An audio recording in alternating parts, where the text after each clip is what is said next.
I'm Mike Vandermause, he's Pete Dougherty. We're talking about the Packers by position as we get ready for training camp. Today we look at quarterbacks. Pete, Aaron Rodgers signed a big fat contract in the offseason.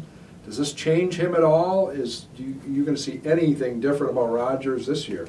You know, I think if you look at the history of the quarterbacks, I don't think any of those guys has nosedived, the elite guys, after they get paid. At that point, they're prideful guys and they're just talented, and I think they've all played pretty well. So I wouldn't expect it. It was interesting that, if you look at his true average, I think it's like 18.5, somewhere in there, 18.5 million a year. That's a little less than those other top guys are making now. He didn't have the leverage they had. He still had a couple of years left on his contract. I'm guessing if he had really, really dug in his feet, he could have gotten a little more. But at some point, I think a guy's wise to say, what do you gain from it?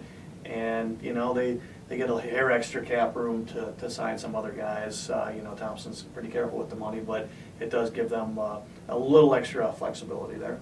So let's take a look at the backup situation. Graham Harrell right now, the number 2, but B.J. Coleman entering his second year. Does he have a chance to unseat Harrell for the number 2 job? I thought after the rookie minicamp, which Coleman was allowed to participate in, I thought he was going to be legit competition. But then after watching the OTAs and minicamp, he's still, clearly behind Harrell, looked to me.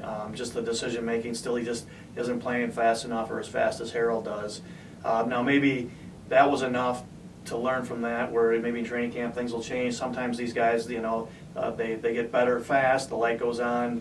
A week into camp they're not doing so great. 2 weeks into it they're playing well, so we'll see. But right now I'd say Graham Harrell is still the favorite going into camp. For Pete, I'm Mike. We're out.